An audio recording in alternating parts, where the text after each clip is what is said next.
এই ডিসে লাইন কার হ্যাঁ আজকে তো সব হিসাব কিতাব তুই দিয়ে আইবি আর তুই যদি না দেস আমি বুঝিস কিন্তু একদম ভাই আমি আপনার দিব ভাই সব বিল দিবি সব দিয়ে আইবি।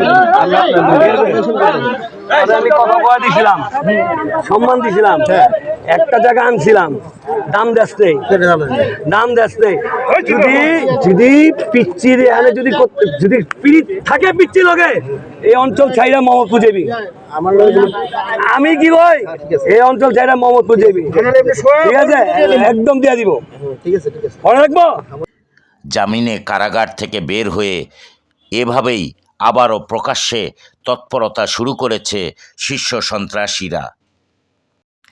পালিয়ে থাকা শীর্ষ সন্ত্রাসীরাও দেশে ফিরে প্রকাশ্যে মহড়া শুরু করেছে। ভারতে আত্মগোপন করে থাকা শীর্ষ সন্ত্রাসী সুব্রত বাইন এখন ঢাকায় প্রকাশ্যে মহড়া শুরু করেছে মৌচাক, মালিবাগ, মগবাজার এলাকায়।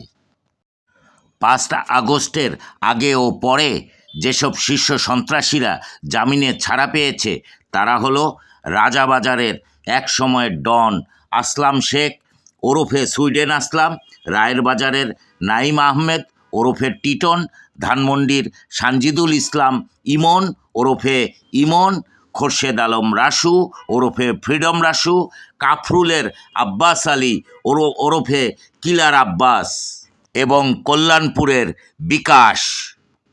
দুবাইয়ে পলাতক রয়েছে জিসান আহমেদ মন্টি, আমেরিকায় টোকাই সাগর ও ভারতে মোল্লা মাসুদ ও প্রকাশ। আরেক শীর্ষ সন্ত্রাসী তানভীরুল ইসলাম জয় গত 18 জুন মালয়েশিয়ায় চিকিৎসাধীন অবস্থায় মারা যান।